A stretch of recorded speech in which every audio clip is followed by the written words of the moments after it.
Hello, everyone, and welcome to the SoxProspects.com podcast, the web's number one source for information on the Boston Red Sox from top to bottom, from Fort Myers to Worcester, across the Pike to Fenway, and all stops in between.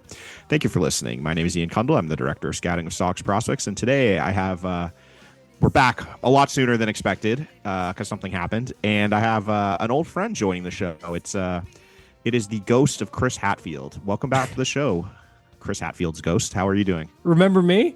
No, not really. Hold on, I've got some mind, dust on my microphone. Hold on. Yes, it is actually Chris. The Chris that all you emailers ask about is back. He is temporarily. We brought him out of hibernation. It was it was in the 70s today, so he thawed out after being hidden for a few months. My cold black heart. Welcome back to the show. It's good to be back. A confluence of events has opened a brief window in my availability to be on the show. I have missed being on here. I've missed talking into all of your ears through the internet. It's trust me, it's not necessarily by choice, just real life stuff that I've got to focus on for a little bit. Hopefully good outcome there, but everything is fine with me for those who have asked, so don't worry about me. I'm good. Just real life stuff I've got to focus on for a little while, and frankly, like, I'm not needed because you've been killing it. You're not supposed to say that. Damn it. Well, I feel bad because you're coming back like right after we just did Brian Abraham interview. So I know, which you killed, by the way. The excellent job. I was telling you this before we started. I do want to say this here though, because people always pump our tires when we have them on, like Jim and Alex and even Brian. But like your growth as a host of this podcast, like, on the episodes that I'm not on, and even when I am on, it's remarkable, and it's been great. Not that you were bad to begin with, because you were great to start with, but like you've gotten very, very good at this, and it's being one of the plebes who just gets the show on their phone every now and then, and like I get surprised just like everyone else most of the time. It's actually been a little fun, but it's cool to be back on. It's cool to be back. Cool to be chatting with you. Cool to be record taking twice as long to record something as what goes out as we always do, but it's fine. Trades and stuff though. So we had to go deep. We had to go deep into the bullpen today. Called our 13th reliever. No, I guess 8th reliever. Hey, you don't bring the closer in the third, okay? Because as I said on the last episode with Brian, we were actually going to record this weekend, and we still are going to do that to talk about rankings. But the Red Sox made a very big trade, and we don't always do we'll call this a pseudo emergency podcast. It's an emergency podcast. I thought it was relevant because the discourse online about the trade, I think it was very interesting to me, and I think there were some points that needed to be clarified about kind of like where we were at on someone like Brandon Clark, and kind of just some generic thoughts about the trade that are not expressible on social media or in like a short form article. I think they work better in podcast form. So that's why I wanted to get together tonight to talk about that stuff. But before we do that, if you enjoy the show, there are some ways you can support us. First, spread the word, tell your Thanksgiving turkey about the show, because I know there are going to be a lot of turkeys that are very interested in listening to this podcast, or ham. If you're a ham person on Thanksgiving, we don't discriminate. Let me interrupt the intro, because you asked Brian this, but you didn't answer yourself. What's your favorite Thanksgiving side? My favorite Thanksgiving side is butternut squash. Like just generally, like a way it's made that you prefer. It's like pureed. It's really good. Okay, just the general. Okay, yeah. All right, solid. Yeah, my take is I think the sides are better than the main I don't think course. that's a hot take at all. No. That's a regular take. I heard you say that. I much prefer a turkey sandwich than the actual turkey you eat on Thanksgiving. The leftover sandwich, yeah. 100%.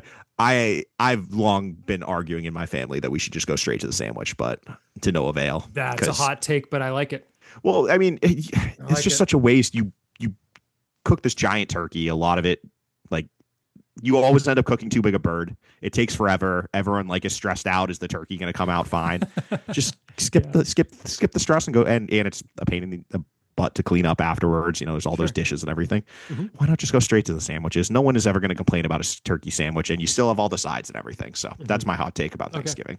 Fair enough. I will say the people who can cook a bird though, it's very impressive. Yeah. But yeah. Anyway, so tell your Thanksgiving turkey about the show. That's the easiest way you can help us out. You can also help us by rating and reviewing us on Apple Podcasts, iTunes, Spotify, or wherever you listen. And you can join our Patreon at patreon.com/Sox Prospects. There you get some sweet perks for your support of the show because you get access to our individual top 30s, 61 to 70, I believe, or is it 61 to 80? I can't remember. 61 to 70. So you get some cool stuff there. And of course, send your emails to podcasts@soxprospects.com because we want to talk about what you want to hear about. And as I said on the last episode, we will still be doing emails here. So I did not make that up.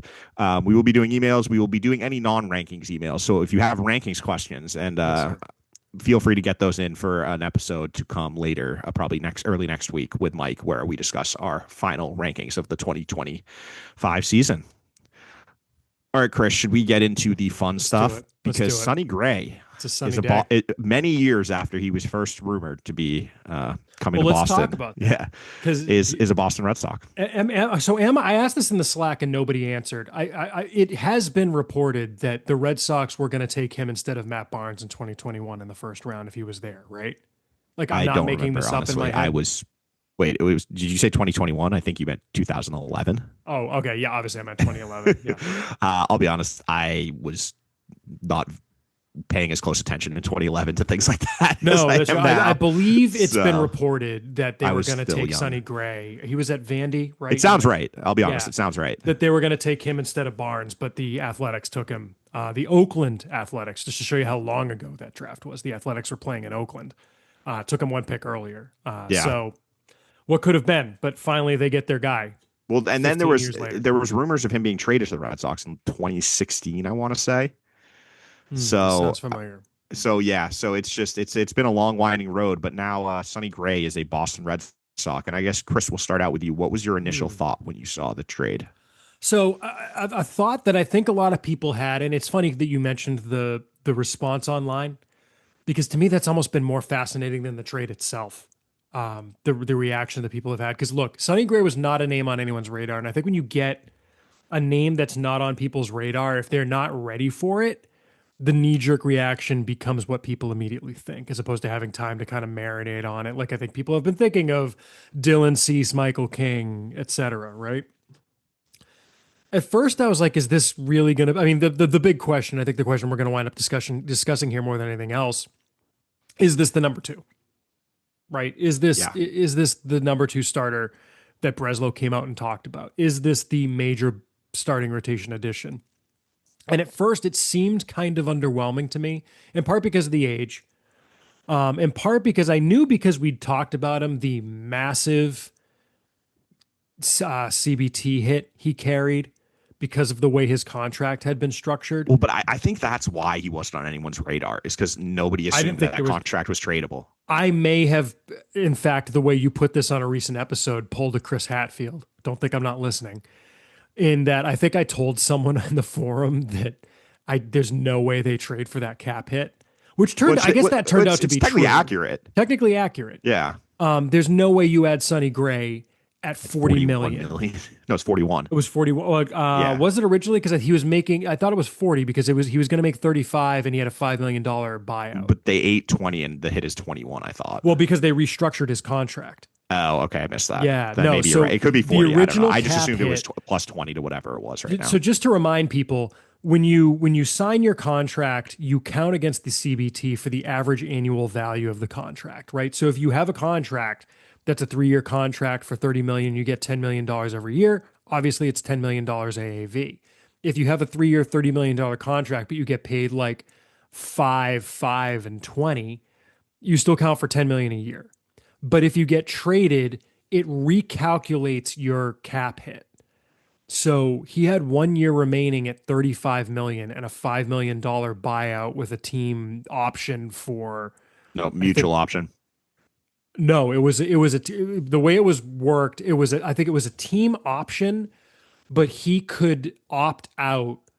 But because he'd be opting out, he'd have been giving up the $5 million buyout. I thought it was Jeff Passan or someone said that how it was reported was incorrect and it was a mutual option. Interesting, because I'm going by what was on COTS. Because let me find it. Here, you keep talking. This also might be the way that they restructured it too. Right, because the way that COTS had it was that it was a team option to either pay the $5 million buyout or pick up the option, which again I think was 25 million, maybe 30 million, doesn't matter because it got changed. But if it got picked up, he could opt out, which essentially would have meant he was giving up the $5 million buyout. It was either like, play for us for this amount or you become a free agent. Which if it were a mutual option, I think he would still get the buyout.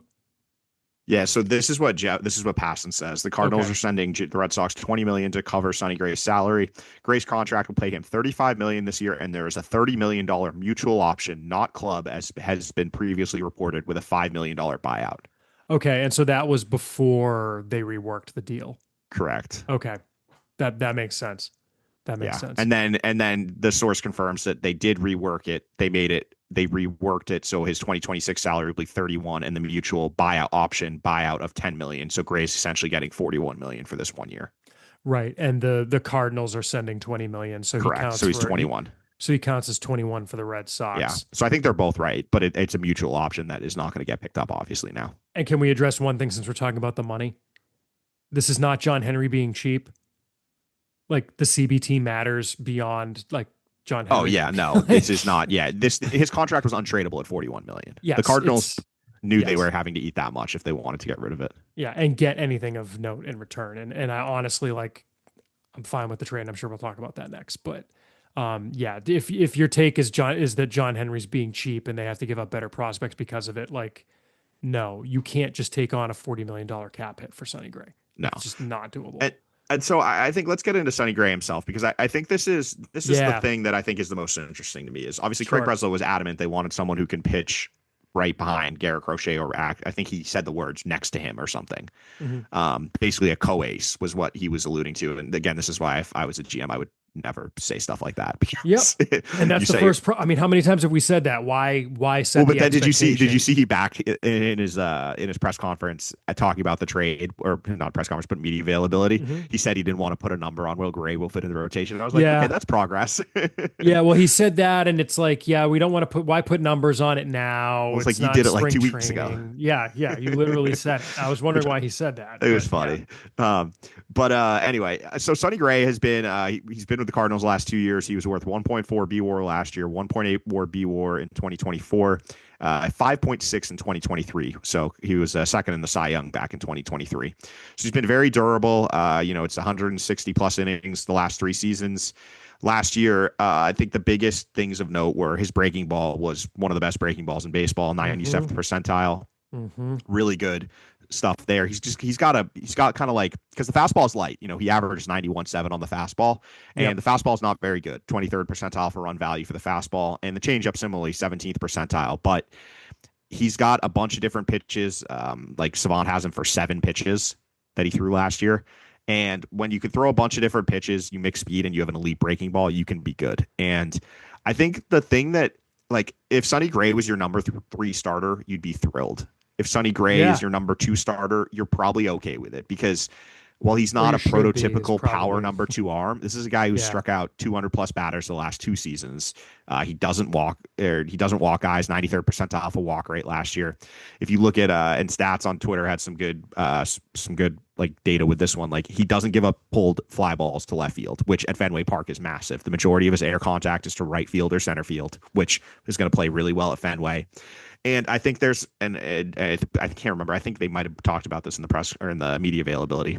There's some tweaks here you can make with the arsenal. Like, his 4-seam got absolutely obliterated last year, and he's probably not going to throw that with the Red Sox. And in 2024 by the way, like, if you look at so you're right. It's a 2-year thing. It's a 2-year thing, but before that it was great, which almost makes me wonder if they see something, but who knows? Well, but the velo has backed up is the biggest thing. Mm-hmm. I mean, he's lost basically a mile an hour since 2023. Which will happen in your mid-30s. Exactly. So last year Sonny Gray's that's a unique case. Sonny Gray, very different body types there too. Sure. Sonny Gray last year against his fastball, 376 batting average, 594 slug with expected numbers in that same range. Mm-hmm. Sinker, 277 batting average, 477 slug. Not great, but expecteds were better. 245, 399 X or 245 XBA, 399 X slug. I bet they might just shelve the 4-seam completely and just go have him be a sinker, slider, cutter guy primarily. That wouldn't surprise me at all. Sure. But I think there's some arsenal changes you can make here. And I think where the part of why I like this is Sonny Gray's not the type of guy with target in free agency, especially if there's any sort of pick or anything attached. But in a trade, if you're getting him on a 1 year deal, even if Yep. though he's 36 years old, that's I fine. love You it. know, I love it. I love um, getting the guy for 1 year because the thing is, it's looking at what they have. A guy for 1 year is perfect. yeah, Absolutely perfect. I love that. yeah, and this is the tough thing though, is because I think that if Breslow had not said what he said about getting a number two to pitch right, like, or who's a borderline number one, I feel like the reaction to Gray would have been a little more favorable. But because the expectations were, hey, we're going to go out and get someone who's like a borderline elite ace, Yeah. Sonny Gray doesn't really fit that mold. Sonny Gray is, as I said, he's a guy, you love him as your number three. If he's your number two, you're okay with it, but you're hoping that you have someone like slightly better. He's probably a low end number two. And I think though that with where the Red Sox are at and where the free agent market seemingly is going with pitching, like Dylan Cease just got 7 years, $210 million. Mm-hmm.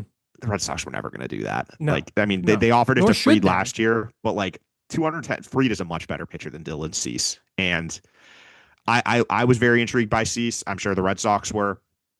But at the end of the day, like, this is a guy who 2 out of the last 3 years has his results on field have just not been there. You know, it's, and I know obviously there's more into it than this. Like the expected numbers are way better and the Savant page is very red, but it's a guy like 4.5 plus ERA 2 of the last 3 years. His whip has been over 1.3 and he walks like 10% of hitters. That's Yeah. pretty scary. They just gave 210 million to a guy with like a 10% walk rate. That's pretty scary. And he's basically a two pitch guy. You know, he's Mm-hmm. basically fastball slider. So I Sure. can understand why the Red Sox were not interested in that. And for the cost, I think it's very reasonable. I think that, you know, you were unlikely to get a player of Gray's caliber giving up less than that. It was just a very unique set of circumstances with his contract and age that I think enabled them to get him for what I think is a very reasonable return. Yeah. For two players that Chaim Bloom had nothing to do with. Yeah, breaking news to some people. But yeah, I think with the number two thing, do you now, and before we move on to talking about Brandon Clark and Richard Fitz, do you still think they're going to go out and get another pitcher, or do you think this might be like bullpen is a separate story? Just talking about starters, or do Starting you pitching, think yeah. they're going to be their depth is at a point where there probably could be close to they can be very selective and might be done. Yeah, I mean it's funny. I've thought one starting pitcher the entire like entering the off season, and haven't been able to come on here and say as much. I hearing people whose opinions I respect talk about they're definitely going to get two starting pitchers never made sense to me. I do like, and we'll probably talk about what they gave up here, that they're trading a little bit from that stockpile of potential fours and fives. I think that made a lot of sense, and I was kind of kicking myself for not having thought of that with the inclusion of Richard Fitz here. Richard Fitz was 100% a spare part that they could afford to give up that does have value. They're able to dip into that depth and not really feel it, especially when you're adding a pitcher ahead of Fitz in line, right? I think Breslow is being honest when he says that obviously you're not going to say we're not going to, but I don't think they're going to push to get someone else. I think this is the number two. I think they're perfectly fine with this being the rotation entering the year of Crochet, Gray, Bayo, and then two of the cornucopia, if we're talking Thanksgiving terms, of fours and fives that they've stockpiled.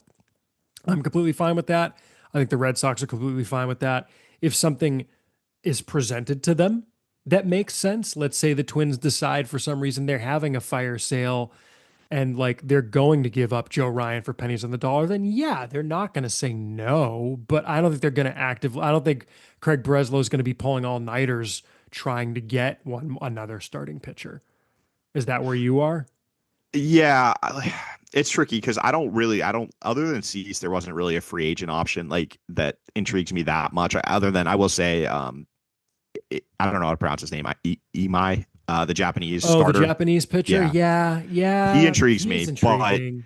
but at the Yeah, same time, he's probably going to get a very big number that I'm not sure the Red Sox would sure. be comfortable going to. Yeah, But I just look at the starters there, and Framber Valdez is good, but I just he scares me. he doesn't fit what I would be looking for with a number two Nope. in this team. And he's going to get paid like a number one, I think. Yes, and I just don't think there's a really good option. So you're looking at the trade market, and yeah, again, if you can, use Jarren Duran to get someone like that, or another of the outfielders. I shouldn't just specify Duran, any of the outfielders, not named Roman Anthony, to get, a starter like that.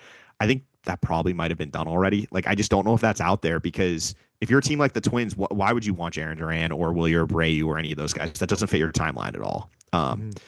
If you're the Marlins, you signaled you're trying to compete this year. Why would you trade Sandy Alcantara then? There's just not a great fit on the trade market, I don't think, of a Yeah. number two starter either. Yeah, it's yeah. The trade would be, because it's like we were talking about a little bit before the show. Like, what do you use? Like we've talked about ad nauseum. They have to trade an outfielder.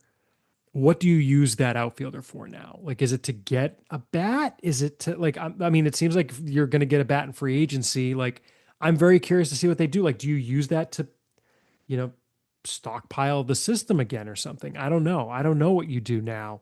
Does it make sense to, if you can trade, you know, Duran, for example, or Abreu or Rafaela with like another starting pitcher, like to get a better starting pitcher? I don't know if that makes a lot of sense. Is that really making your team that much better? It always comes back to me, Ian, the quote from Theo Epstein of, you have to resist the urge to create an Uber team.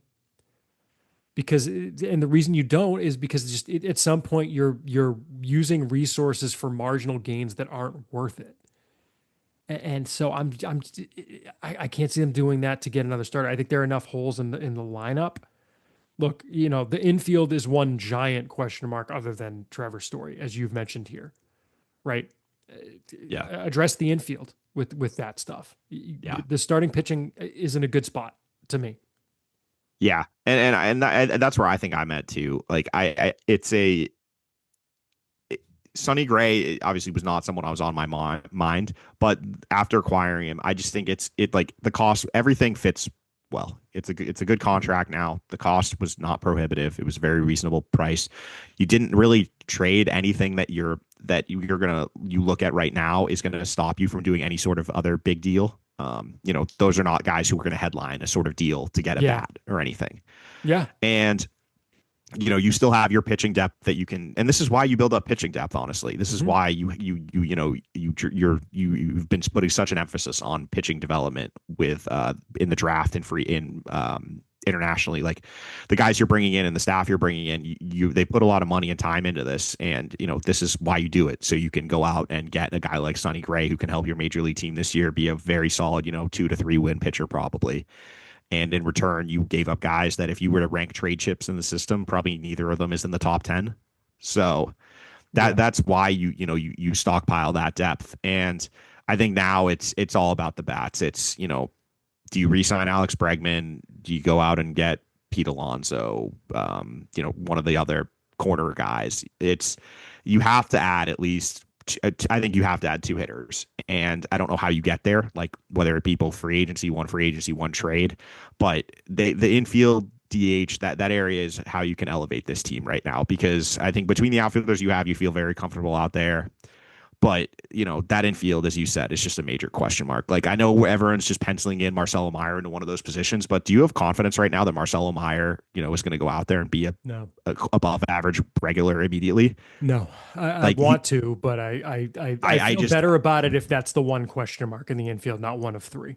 Exactly. Like, if the expectation going into next year is Marcelo Myers your 8 or 9 hitter, and you just want him to play good defense and not be a zero at the plate, fine. Learn on the job. I think that, like, and I was having this conversation with someone actually earlier this week, that I feel like he's kind of lumped in with Roman Anthony unfairly to him, because they are not the same caliber of player. Nope. Roman Anthony is a player who has a chance to be a top 5 to 10 player in all of baseball. Marcelo Meyer does not have that upside. Marcelo Meyer could be a very solid regular, potentially an above average regular, but that's kind of his ceiling right there. Roman Anthony is on a different stratosphere when it comes to ceiling. And I think that because of the whole big 3 thing, they kind of get all lumped in together. And I think it's kind of to the detriment of Meyer, because if he comes out next year and hits 230 with, 20 home runs and plays above average defense, I think that Red Sox would be thrilled with that outcome.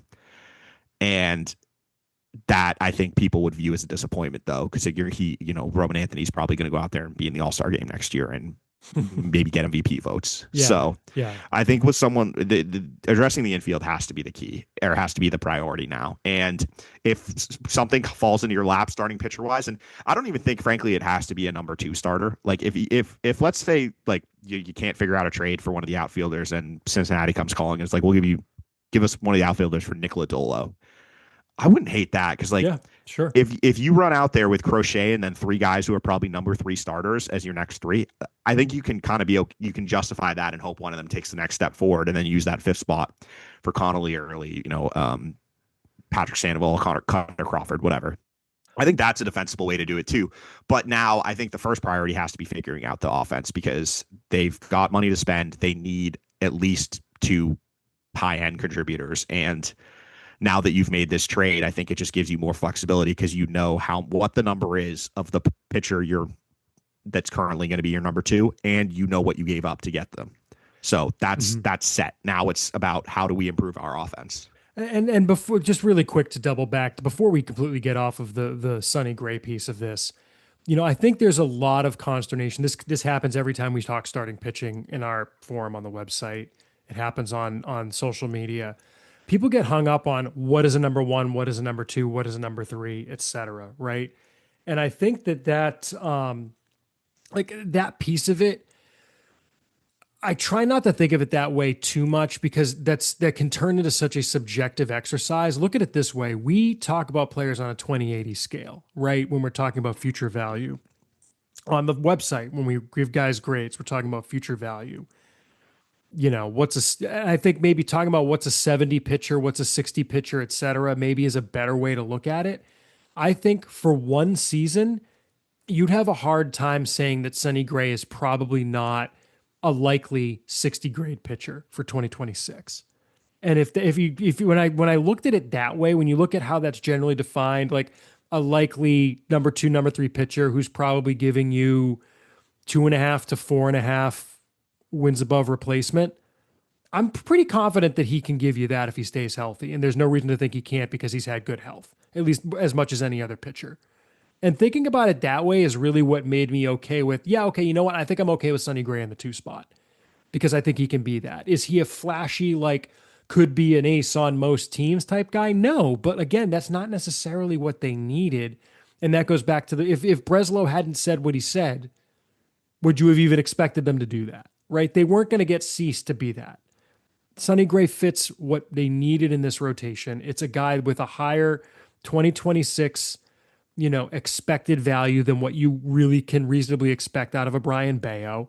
Pushes Bayo to 3, where I'm okay with him, and then everyone else from 4 down slots into place. Think of it the way I'm kind of think about it. I think the best way is they're going to run back more or less the rotation from last year, just with Sonny Gray in the Lucas Giolito / Walker Buehler spot, and for the same price, and he's an upgrade on that. And he's an upgrade on it. Yeah, I was going to say, because I don't want to give people, the shakes on this. It's like, look, when they signed Walker, like put it this way, when they signed Walker Buehler to be the like second acquisition behind Crochet last year in this kind of role, and I see the comparison there, there were a lot more question marks with Buehler than correct. And that's what I'm saying. And it was the same money though. It was 21 million. 100%. It was basically the same type. Yeah. And Giolito, if they give him the QO, it's the same number. It's about 20 or it's 22. It's a little more, but it's the same more or less money. And exactly. And that's how I'm thinking of it is, you have that, you have Brian Bayo as your 3, then you have your 4/5 is going to be some combination of all those names we listed, or you listed earlier. And, between Sandoval and Crawford, hopefully one of them can take a step forward and be one of them. And then I think early I think they're going to have a hard time keeping early out of the rotation. I think he's going to be, we'll see. If he can take a step forward, and kind of something we talked about with Brian, about him, putting in the work in the weight room and getting bigger. If he can do that and hold his velo a little more, then he becomes a fascinating option there. Well, and look at it this way, because some of those 4 or 5 options, like Tolley and Early, and heck, I'll even maybe to a much smaller degree put Harrison in here. Like there are guys who have bigger ceilings than being a 4 or 5. Correct. Right. Like there's higher ceiling in that group of guys than just a bunch of 5-inning Frank Castillos to be in the back of the rotation here. Like there is upside to that group of pitchers that, you know, it's not like you got a bunch of filler options at 4 and 5 that you're okay with. Yeah. So I think that's a big piece of Yeah, this and I as think well. even Sandoval, you could argue has that Sure. upside too. Because I mean, I know it's been a while since he was this good. Don't get me wrong, but this is a guy who, 3 years ago was a 3+ win pitcher. Hmm. He's had multiple. He had a 2-win season in only 87 innings in 2021. He was a 3.3 WAR in 2022. Obviously, the last 2 seasons he missed half the season, and then he missed all last year, and then the previous one he was not very good. He was only point 0.4 WAR, but this is a guy who has some track record too. If you can get him back or you get Crawford back, that gives you kind of some stability too.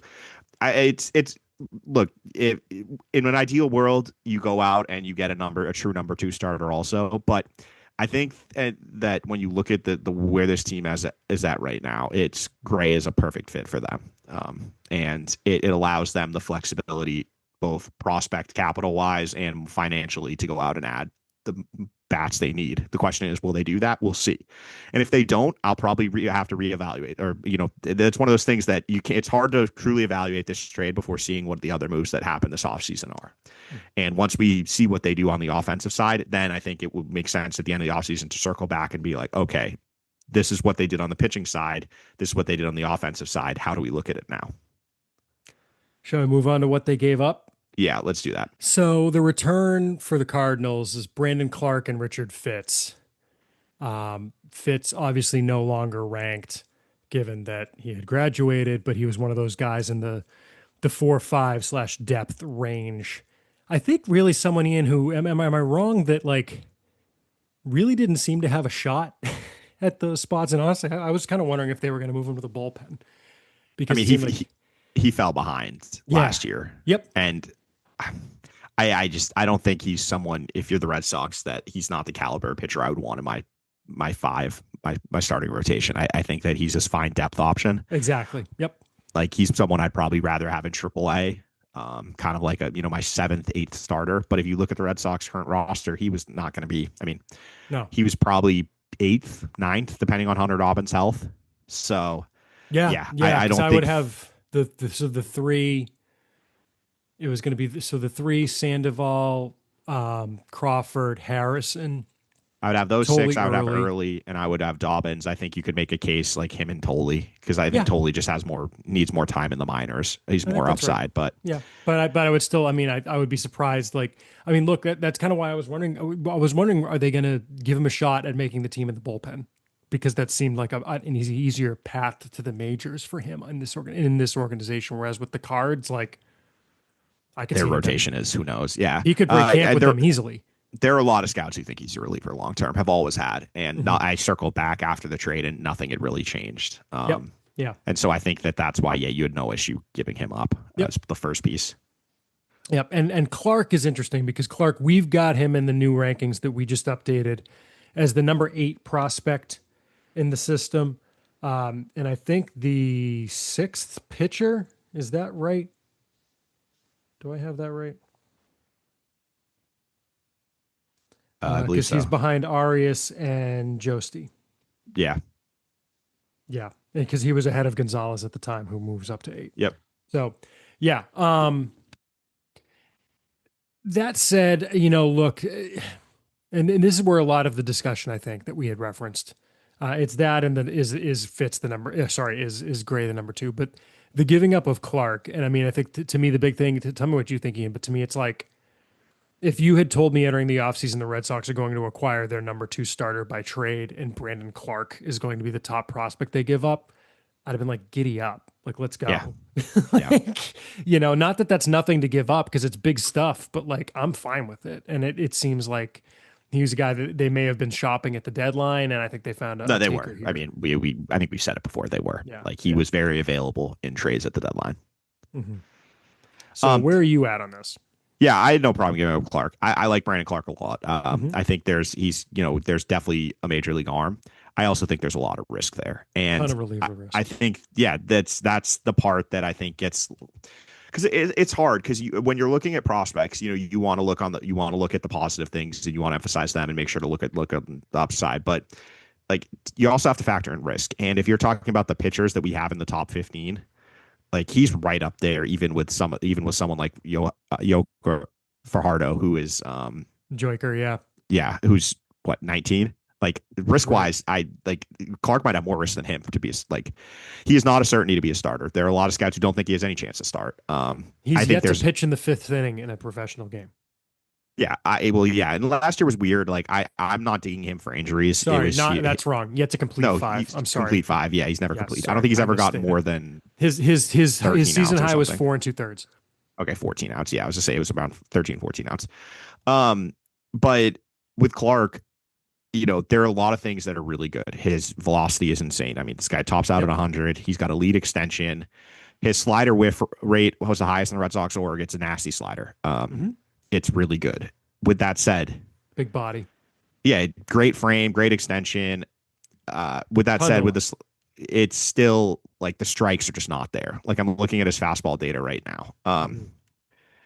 His fastball, excuse me, he throws both the four seam and a sinker, so I should use the sinker because the sinker's better. The four seam shape is really not great. The sinker's okay, but even sinker strike percentage was 56%. Like as a point of reference, that's around guys like Jordan Hicks and Brian Mata. That says Not a lot good. right there. It's Yeah. not names you want to be near Nope. for strike percentage. In zone percentage was sub 50%. It was 46, it was 47% basically. That's yeah, you don't want to be around that range. Miss percentage. Doesn't really miss bats, doesn't get chases. Like it's not a great fastball. It's good velocity, but it's just the command and control is a long way to go. And I mean, I think it showed. And even when he was dominant, he was still walking guys. And he ended last season, it was about 16% walk rate, 35% strikeout rate. So he can miss a ton of bats. He's going to walk a lot of guys. Um, that when you combine that with the pitching depth the Red Sox have in the system, this is the guy. If I'm moving someone, this is who I'd be willing to move. Because Yeah. is there a chance he could develop into like a high end rotation option? Probably. Is the chance of that better than 5-10% at most? Probably not. Because No. it's just hard when you throw as hard as he does, and he's also basically a two pitch guy. I understand he throws more than two pitches, but if you look at his usage last year, it was like the majority, probably around 80% of his pitches, I don't have the exact numbers in front of me, was his sinker and his slider. He'd mix in, it was a curveball, a four seam, a sweeper, and a cutter on occasion, but he's basically a two pitch guy. And there's just a lot of development remaining there. I think anyone who's suggesting that he's someone who could move quick doesn't understand what type of player he is. This is a guy who's going to be a slow burn. He's got a ways to go developmentally, and there's no guarantee he's ever going to throw enough strikes to be a starter. And I just think that, yeah, that's the type. If I'm the Red Sox, that's the type of arm I'd be willing to move rather than someone like Juan Valera, who, for the issues he had some health issues last year. He threw strikes last year. Someone like Yokai Fajardo, same thing. He threw strikes. Marcus Phillips, Anthony Ianson, some of the guys we haven't seen. There's untapped potential there, as we talked about Brian Abraham. Like those are really interesting guys. So I just think that he made the most sense to move of those pitchers in that range. And I think there are definitely teams who view him as one of the top, 5 guys in the Red Sox system. There are also teams I don't think of him as a top 15 prospect in the system. And when you look at the way we had him grade him, yes, we did have him eighth, but if you look, and I think this is an important thing, two important notes about the system right now. I think there's a lot more volatility within tiers than we've had in the past, and the tiers are bigger because I think there's less certainty at the top, and there's more kind of like it's more talents more spread out. And if you look, he has the same grade as someone going down all the way to 15th, or even actually lower, going all the way down to 17th with a 4.5. But I'm taking out the 15 to 17 guys because they all have 5 ceilings, whereas Clark has a higher ceiling. But you could make a case if you told me that Marcus Phillips was above Clark, I'd be okay with that. If you told me Yeah. Anthony Ianson was, if you told me Henry Godbout was, like I said this on Twitter, like you could easily make the case that he should be 15th in the system. Just we decided with him in 8th because combination of upside and stuff we've seen. Whereas after him, there's 3 guys we've never seen play basically, Yeah. and Just well if I 4 could if you go include ahead. Soto. So Go ahead. there's just like he had this combination of the raw stuff, the talent was there to make him a top 10 prospect in the system, but I just think there were a lot of question marks that needed to be answered. That if you're the Red Sox, you have other options that you probably like more already. So I think it made more willing to deal. And here, one other thing I just want to say is when we're referencing stuff like I understand it's hard because not everyone updates on the same timeline, but if you're looking at like rankings from last summer to like just to say this is a bad trade, that's not how you should be doing this. Like saying he's the top 5 prospect in the system is just not true. That's not what he is anymore. And And I've never, I wouldn't say that's not what he is anymore. Did we ever have him that high? I I guess don't I'm know. the I one to don't answer remember. that. But I've never bought him as a top 100 prospect No, personally. we said that, Yeah. and I think the other thing that gets lost too is when you're thinking about the system right now, even if he was, let's just say he We was a top topped him 5, out at 6, and that was was July. pre-draft. There's probably when the No, it system was was at its post draft. weakest. Yeah. It was post Oh, draft. was it post-draft? Okay. It was post draft, but he was we hadn't bumped our he was ahead of Early at the time, and he was ahead of Valera, which we had put him behind Valera at this point. Yeah. But So anyway, and I don't think that that one's close, honestly. Even though we gave them the save grade, I'd take Valera over Clark and well, Harvey. the one thing too is that the system where it's at right now, being the number 5 prospect in the system last year versus the number 5 prospect right now is very different, or even the number 8 prospect. You think about where the system was last year. They had what 3 of the top 20 prospects in all of baseball going into 2025 or Sure, 20. it Yeah. means less now. Yep. Yeah. Right now, there's only, I think there's going to be probably 3. Maybe they'll get 3 on, but there's only one surefire top 100 guy, Peyton Tolley. I think Arias will end up being on. Well, he will end up being on. Early probably will end up getting on, but that might be it. And Witherspoon and Peralta. maybe, I could I see don't know. probably Witherspoon because he's a draftee, and draftees tend to get the benefit of the doubt. Paralysis, based on the AFL stint, maybe not, but he's probably a top 150 guy at least. But the point is But that regardless, it's not the same depth of system. Like being 8th in no, this system is not the same as when you have 3 top 25 guys at the top of it. So sure, the sure. system as a whole, it's weaker at the top right now. And so it's just, I don't think like referencing a guy's ranking in the system, I just don't think is that valuable. I think what's far more valuable is like the grade and the scouting report and what they project as. Which, to be clear, that's not us backing away from having him at 8 because we're like Red No, I don't Sox care. bobos or something. That's certainly not what we're doing. It's We had him at 8 for a reason. The stuff is really sure. good and there is high upside. And there were people last year who were putting very high grades on him. I know those people. Like Yeah. there was getting him into the top 100. Like I as we said, we would not have done it, but I understand if you talk to the right people, like and saw the right game, you absolutely could justify that because this is a 6'5" lefty who throws 100. Like that's those guys don't grow on Right. trees. Right. Right. It's just Ched. Yeah.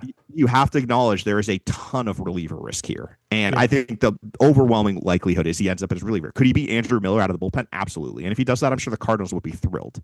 Mhm. But like this is not a guy who if you're saying looking at the system and saying, pick your 5 guys who you think have the best chance to pitch as a number 3 starter or higher, I don't know if he makes that list for me as a point of reference. By the way, I crunched the numbers just to get back to a point you made earlier. Roughly 46-ish% usage on the sinker, 37% on the slider. Yeah. Next highest pitch was less than 6% usage. Yeah. He's basically a 2-pitch guy. And so I just think that there's, when you're a college guy with that stuff and it's going to be tempting for them too to put him in they don't need to because they're rebuilding, but if you're the Red Sox, it would have been tempting to put this guy in the bullpen and just let it fly and see what happens. Like, I don't know, given the starting depth they have, if he's someone that you would have given that long a leash for in the rotation. So I just think that to get good players, you have to give up something. Where the Cardinals at, Brandon Clark makes a ton of sense for them. With where the Red Sox are at, trading Brandon Clark also makes a ton of sense for them. And I think that we kind of reached a point where everyone looks at a trade that one team has to win and one team has to lose, and I don't think that's the case at all. Yeah, like it's like the Garrett Crochet trade. It can be a good trade for both teams. That's not a bad thing if both teams make out well. So I think this is a trade that can be beneficial for both parties, and I don't see like. As much as we like Brandon Clark, and there was a reason we had him in the top 10, I don't like trading him is not something I was that worried about. Yeah, I'm fine with it. You said on Twitter, you have to give up something to get something, and that's what they did. But it's also a something that I'm okay with giving up, and that's doesn't make it a bad trade. It doesn't make it a great trade. It's a fine trade. I'm happy with it. They got good value for what they gave up, in my opinion, and it's going to help them this year.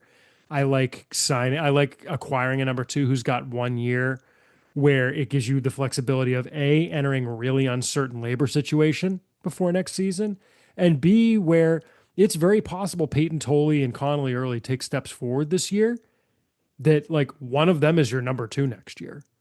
If I told you that happens, would you bat an eyelash? I'm not saying it's the most likely outcome. I mean, I'm not saying it's the most likely outcome. And look, you may heck, it may be Bayo figures something out.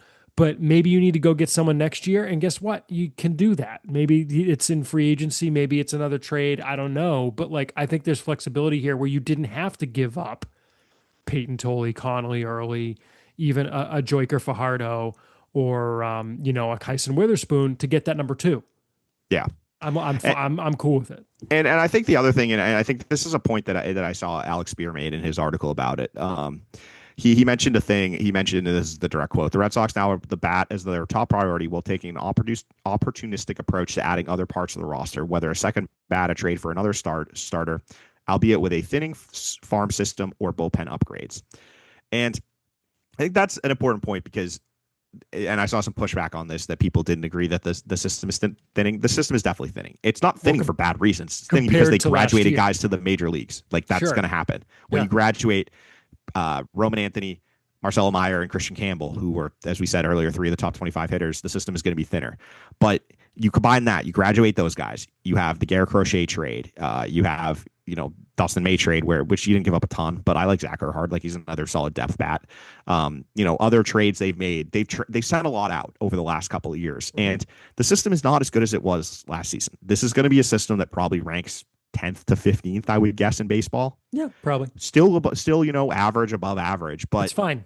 It's not, this is not a system where you have the ability to trade 4 guys for an ace starter and still have a top 5 system in baseball. That's just not what they are. And so I think that, like, the thinning comment is fair. And if you could, to put a bow on it, to be able to get a number 2 starter without having to dip too much into your remaining depth is just it's good work by Craig Breslow. And it's a deal that makes sense for both parties. And I think it's a win-win. Yeah, I think it's like you said on Twitter. It's not quite. It doesn't quite get the stamp of the nice piece of business, but it's good. It's fine. Like you said, it's good. It's fine. And it's like you said too. Remember at the deadline we were talking about how teams don't necessarily want like 45 future value pitching prospects to headline a deal. No. And that's why you wind up having to give up like all of your position players if you're not going to give up the Peyton Tolleys of the world. The fact that they were able to do this while giving up a guy we had graded as a 45 future value, I like it. Yeah, and similarly with Fitz, one thing we didn't mention is, like, they needed a 40-man spot anyway, so someone had to go off. Oh, so Fitz is your 40-man spot. Yes, exactly. Fitz works in that regard too, because you look at the other 40-man spots. You're not going to be able to put Vaughn Grissom or Giovanni Moran or whoever. I don't know who's number 40, but someone like that is not going to be able to be that extra piece. Sure. They're not going to take him. Yeah. So that now you're DFAing someone. Exactly. So there's a whole opportunity cost thing there too, where I think, moving someone like Fitz makes sense. And I wouldn't be surprised either if they moved another guy from that group. I still think they have the depth to be able to do that. Because again, the depth is, behind the top 3, who I think are the only 3 people whose names you can slot in pen in the rotation if healthy. Because the rest have either major injury check questions or just it's a battle.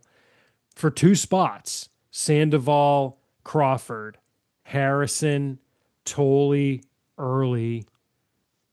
In theory, with Dobbins, the one I always forget. Thank you. In theory, Cooper Criswell, if he survives the offseason. I forgot him. Yeah. Right. Like, I mean, again, I think that's only if there's injuries. I think he's probably just going to be the long man in the bullpen, but yeah. But he also hates the bullpen, apparently. I don't know. But we'll see. But also it's beyond that though. You look there. It's in addition on the 40 in Worcester, they're going to have Luis Perales, Tyler Ruberstein, and Shane Drohan, and David Sandlin. That's 4 more guys who have to be in the rotation somewhere. And Brian said they're putting Sandlin back in the rotation. Yeah, right. Yeah, exactly. So they don't have enough room in Worcester for as many starters as they have right now. They've got guys they can deal. Yeah, for sure. Anything else, or should we jump to emails? No, I think one thing though, just an interesting thought I had with this trade is, I think I know a lot of people have floated out there like trying to move Yoshida to the Cardinals as like a dead money just because Chaim signed him. Yeah, I don't think that's going to happen. If the Cardinals would rather eat, the just straight 20 million than acquire him, because I'm sure you could have made the money work. I think dealing Yoshida is going to be a lot harder than people realize. It's just my was just a takeaway I just had. Let's put it this way. Like, if you're one of the people that's mad the Red Sox, got 20 million in exchange for giving up better players, like, guess what? Moving Yoshida, you're giving up even better players. Yeah. So. Yeah. And still eating money, probably. And still eating money. Yeah. If he's movable. And that's the thing. I don't know if he is. He's not. I think it's one of those situations where he's so much more valuable just in their lineup, and they deal with the sunk cost of his contract than trying to move it. Yeah. So unless I just thought, I just thought that was interesting because so many people have been floating like him to the Cardinals, just assuming that No, like that's no, I that ship has sailed. I it just has. at this point, maybe you never say You never, never but know. I think But it's telling that they wanted to would rather just eat the money than acquire someone like him. right. Emails. Yes. Yes. All right. Podcast at soxprospects.com. Hit us up. And Ian, let's do the first trade. I want to try and find the one.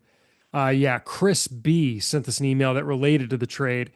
He said, just curious, what if the Red Sox had traded away Richard Fitz and, say, David Sandlin instead of Brandon Clark to acquire Sonny Gray? Would they be able to protect another player prior to the Rule 5 draft, or would they have only 39 of their 40 roster spots used until after the draft? Thank you for all the content and the insight. I guess it's less about the trade than just the question that came up because of the trade, but the very simple answer is no. The deadline is passed. You cannot add more people to the 40-man roster at this point. So it is what it is. So But they I still can remove like the rosters are not locked yet, so they still can like DFA someone if they wanted to. yes, yeah. Which I would suspect they're going to open up at least one spot before Because just even if to they're not have going to one. pick anyone, they might pick someone for someone else and make a trade. Like, Exactly. So you kind of want to have at least the flexibility to have at least one spot. yep, yep, I think so. But thanks for the question. Next email comes from Jake, who says, happy off season. At least I hope it will be. My question is there a competitive advantage to signing two players who received qualifying offers because the penalty would be reduced for the second signing? So, for example, after forfeiting their second and fifth round picks anyway, and actually, let me reread this with how it actually works.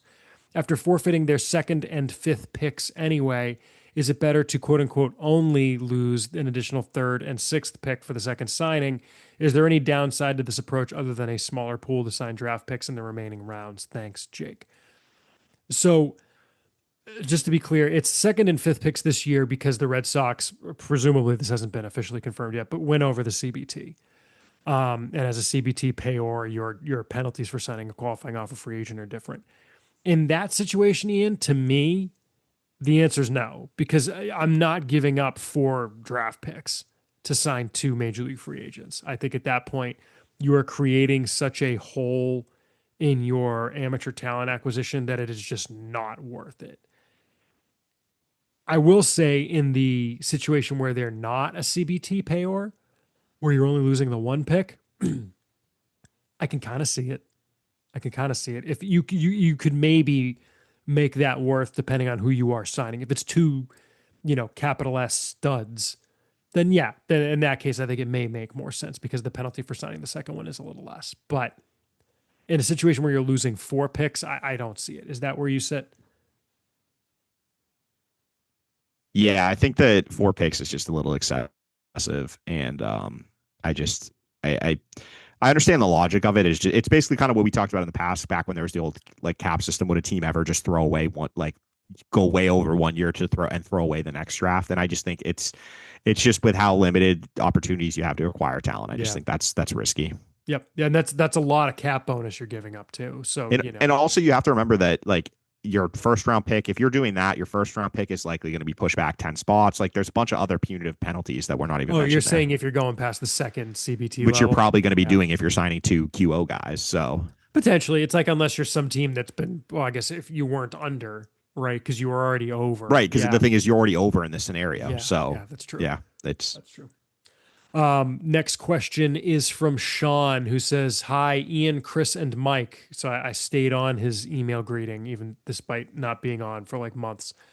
He says, I'm sure not many people were surprised that Nathaniel Lowe was let go, but I was wondering why it was reported he was, quote, designated for assignment, end quote, rather than, quote, non-tendered, end quote. And this was obviously between the time when Lowe was DFA'd and then later non-tendered. But it's a fair question. He said, I assumed if they non-tendered him now, he would also be kicked off the 40-man just like a DFA. I'm just curious how the mechanisms of each differ. Thanks. Love the podcast, Sean. Thanks for the email, Sean. I presume I can just grab this one. So a non-tender is when you do not tender a player a contract by the non-tender deadline. That is the only time you can non-tender a player, which I'm glad this played out the way it did because it's a great example. The Red Sox designated Nathaniel Lowe and Josh Winkowski for assignment when they added Uberstein, Drowan, and Sandlin to the 40-man roster. They then, while they were designated for assignment, non-tendered them at the non-tender deadline. That is because, again, the non-tender only happens at the non-tender deadline. That's the deadline by which you have to either tender a player a contract or not. So players who are already signed. So, for example, they had already signed Cooper Criswell to a 1 year deal. He had already been tendered a contract. They signed him to one. Players who are already under long-term contracts, like the Garrett Crochets of the world, they do not need to be tendered a contract. They already have a contract. We're talking the players under team control who are either pre-arbitration or arbitration players must be tendered a contract by that deadline. And if they are not, they become free agents. They don't go on waivers. They just immediately become a free agent. And yes, Sean's right. They are removed from the 40-man roster. The reason that they designated Lowe and Winkowski for assignment is that they needed to get those players off the 40-man roster sooner. Designating a player for assignment, another thing that people get confused about, does not mean they immediately go on waivers. They have 7 days to trade the player, put him on waivers, etc. They didn't bother putting either of them on waivers because they just waited till the non-tender deadline and non-tendered them. So there you go. So that is the difference, I think. Did I leave any loose ends there, Ian, or anything like that? No, you're good. Okay, cool. But thank you for the question, Sean. It's good. You know, some of these questions sometimes they go unanswered. Sometimes I think because I think a lot of people don't get it, even on the media side of things. So I'm glad people ask this stuff. Next question is, hey, Ian and Chris, I'm of the opinion that having Alex Bregman is not as valuable in 2026 as it was in 2025. Him being there for the young players in 2025 was huge. And then in parentheses, plus his production and parentheses. With this being Roman Anthony's team going forward, I don't think it's as important to bring him back. I just worry about the frame holding up long term. I would still take him, but would wonder about alternatives of the alternative of Okamoto. Thoughts? Thanks, Chris. So this is another Chris. And I think I don't know where you're at on the infield piece with Bregman. I think I am less certain at this point that Bregman's coming back.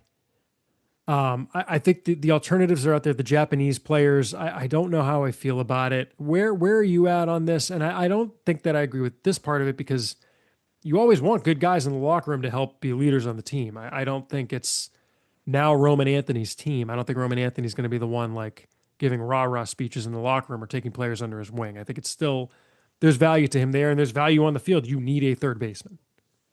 Yeah, I disagree with the premise that he's not as important. I think a player of him or his caliber is, and I understand that last year the second half was a little bit of a disappointment, but he was 822 OPS last year. He was arguably your best hitter over the course of the season. I guess if you Roman Anthony wasn't up for long enough, but I just would have a hard time saying like, hey, I don't want to pay, and I understand there is risk, and the Bregman contract probably won't age that well at the back end of it. But if you can keep him under 5 years, you just know what you're getting. You're going to get a 3 to 5 win player who can really impact the ball on both sides, offensively and defensively. And Okamoto is definitely interesting, but he cannot be like the signature offseason signing and a Agreed. Bregman replacement. You just can't take that risk. Like obviously it's a very different profile to Yoshida, but there's no certainty that what he did in Japan is going to translate to the Major League Baseball. It's a different baseball. It's different pitching. It's a higher quality of competition. There's just a lot of questions there, and I just can't. With where the Red Sox are at in their competitive cycle, I can't be taking that risk. If that's my big offensive addition, you need to get someone who what you're going to get from, and you do that with a guy like Alex Bregman, Pete Alonso, etc. Yeah, I think that's right. I'm trying to remember. There's like several players coming over from Asia. There's like another third baseman from Japan, and Yeah, I think one from Murakami. Korea. Murakami, thank you. Murakami, yeah, who I would have no interest in if I'm the Red Sox. I don't think He's that the one profile who is. can't field. Well, he can't field, but he also can't hit. Can't hit He just has velocity. insane power. Yeah. Yeah. Well, it's more that just the contact. He's just not there. So, Mm-hmm. if I'm the Red Sox, like, I would be interested in Okamoto as my second position player signing. He can't be the anchor. Yeah, I think that sounds right. All right, next question from David B, who has given up on me, Ian. He says, "Hi, Ian and other host. I have a question about the current approach catchers are utilizing to frame pitches. I'm not sure if you have any insight on this, but I'm interested to hear your take. I listen to more games than I watch, and so it wasn't until this last season that I noticed catchers hold up their glove while calling for a pitch Then they drop their gloves during the pitch delivery and often catch the ball with an upward movement of the glove from the ground back toward the strike zone. If I'm understanding correctly, the purpose is to quote trick and quote the umpire into thinking the ball is coming into the zone because of where the glove ends. My question is actually about the potential impact of this approach on pitchers. Have you heard or noticed anything that suggests that this is not the best way for pitchers to visualize where to put the ball? It seems starkly different from the olden times when the goal was to hit the target as it's presented, and I'm curious if there's any negative consequence of this new approach from the pitching side. As always, thanks for being the number one source for information about the Sox system. Thanks, David B. Ian, I think that the holding the glove there to be the target has not been the favored technique for a while now. I haven't Yeah. seen that in years. And look, I think it's when you get to the majors, you shouldn't need the catcher's glove to be your target at that point. Because this is the way catchers catch all the way up through the system. So, you're as the pitchers are going through, the catchers are doing the exact same thing they are in the majors. So I don't think it's really that much of a concern. Yeah. Yeah. Well, and I think he's just saying as a an approach taken at all levels too. I just don't see it as a problem. Like I said, it's No, I mean every team wouldn't be doing it if it was a problem, I think. yeah. I mean, it's like I think it's yeah. Look, it's the way the game used to work, and I don't think it's just a framing thing. I think there's it's and look, who cares? Like, how many times did you see when the catcher would be holding the target there and the pitch goes to the other side of the plate? Like, the glove being put there as the target didn't really help, right? Like, it's not like pitchers were always hitting the target. So, look, youth baseball, high school, etc., fine. But I think in the pros, it's that's just how it works, and I don't think it's just necessarily a framing thing. Another question here from Jacob that I think is primarily a me question, Ian, but jump in with your thoughts if you have them. He says, "Hey guys, with the MLB lockout after this coming season looking more of a when rather than an if, it made me think about what's going to happen with regards to prospects. Correct me if I'm wrong, but the MLB and MILB have different CBAs, so minor league games could still happen. But where does the MLB MILB line stand? Say a guy impresses and finishes the season in Portland, but is a must protect for the Rule 5 draft. Does that mean since they're on the 40 man, they wouldn't be eligible for minor league games? Sorry for opening up Pandora's box. Just got into this conversation with my brother, and neither of us knew. Thanks, Jacob." A couple thoughts on this, Ian. And as I'm reading this, I'm remembering, I believe with the last lockout, it was 40-man players who were locked out. And I remember us talking about this. Does that sound like what your recollection is as well? Last time, which I think different than the situation now, which is why I'm not terribly worried about getting this. Well, because there's no minor league union at that point, right? Well, that's exactly my point. Is that was the union. Yeah. Now, because the union didn't come in until 2022, August well, 2022. and to be clear, it's not a separate union. It's all the same union. No, but they weren't a part of the CBA. union until 2022. Well, exactly, and I think that's where this is. It's not who's CBA.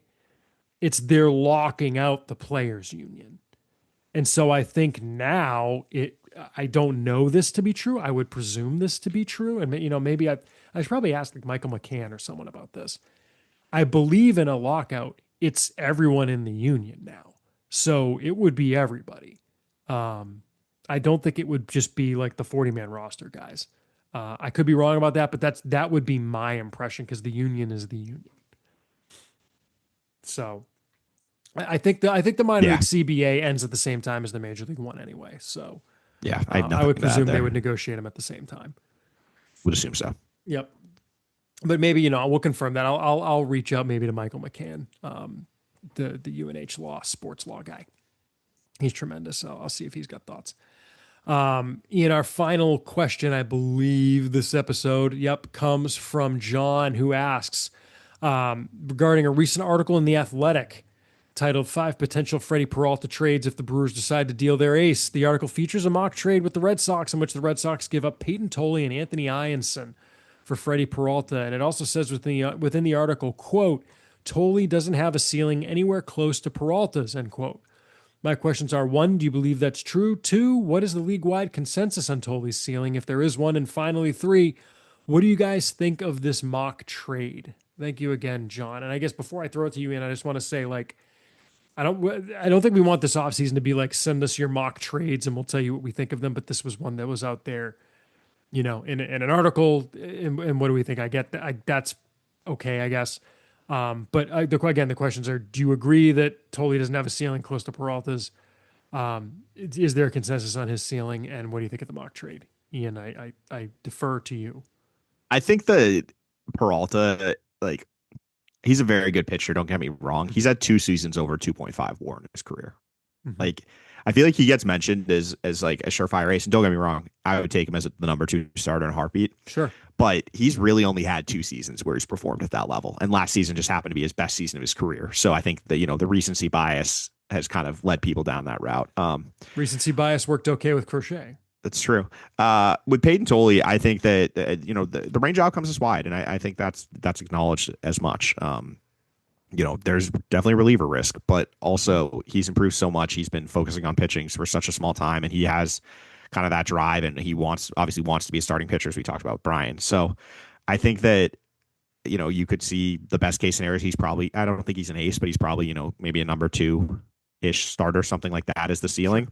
Yeah, and that's basically what Peralta is. So I don't necessarily know why you would just say that Tolley doesn't have that ceiling anywhere near Peralta. Where, like, if Tolley did Peralta's career, that would mean 2 seasons again over 2.5 WAR. I think that's very doable. So I think that premise is a little flawed. When I think a better way to put it would be he's got a longer way to go. Yeah, to get there, to get to that. Definitely has a long way to go to get there. I mean, fair. I think that's fair. Oh, that's definitely fair because we talked about it. The fastball is really good with Tolley. The secondary stuff leaves a lot to be desired. He knows that. Everyone knows that, and it's why it's what they're focusing on.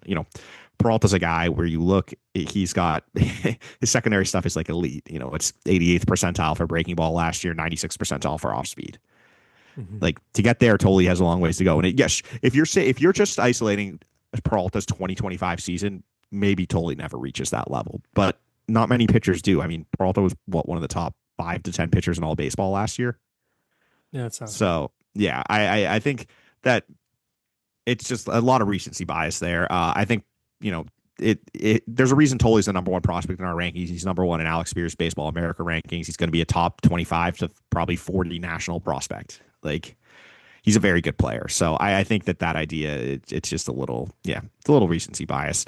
In regards to that package, I probably wouldn't do it. I think that's I really like Freddie Peralta, but it's a rental. He's going to have to be paid a lot of money. And as I said, like, this isn't a guy who's put up 5 win seasons for the last 3 years. This is a guy who's done it basically for 1 year out of the last 5, or 2 out of the last 5. He's been that type of caliber of pitcher. So he's a very good pitcher. I would be very interested if he was available, but I think that giving up someone like Tolley, which is probably what it's going to cost, that's a pretty steep price to pay for a 1-year rental. If I knew I could extend him, different story, but for a pure rental, that's a lot. Yeah, it seems that way. Yeah, you could try to extend them, and maybe you can try and condition the trade on getting the chance to negotiate the extension, but it seems a little would you just rather have Tolley? Like, I don't know. I mean, and put it this way, it's also an example of why the package for Sonny Gray is pretty good, right? Like, you didn't have to give up anywhere near that to get a guy who for 1 year could maybe get you that kind of production. So, all right, you want to wrap it up, Ian? Do you want the honors? Should we share them? How do you want to do this? I'm confused. It's a you need the reps, so you should do it. What? You need the reps. I need the reps. I guess that's true. Fine, we'll wrap it up. Thanks, thank you all for listening. Thanks to our usual podcast producer Daniel Fox, who let's give him this episode off. It's Thanksgiving. Follow us on social media at Sox Prospects. Follow him at Ian Condo. That's IANCUNDALL. God, I do need the reps. I'm at SP Chris Hatfield, although I'm not really doing much right now. But like I said, I'll be back eventually. Thank you to the Ludlow Thieves for all the money, our intro and outro music. It's good stuff. Go listen to it. Thank you to all of our supporters on patreon.com/Sox Prospects. This episode, we want to shout out Landon Furukawa, Alfred Mamlet, James O'Sullivan, Shane Regan, Dakota Randall, Matthew Levine, Zachary Mancini, Tom Kutzer, James Van Hoff, and Brennan Mans. We'll be back with more of the web's best coverage of the Red Sox organization soon. Or I won't. Ian's got a different guest. Like you said, Mike's coming on to talk rankings. So they're going to talk about it. You're going to listen to it. That's how this works. Thank you all for being patient with me. I'll be back eventually, too. So keep your ears to the feed. Thank you all for listening. This is fun. Let's do it again, Ian. Do it again sometime. Yes, we should. Happy Thanksgiving, everybody.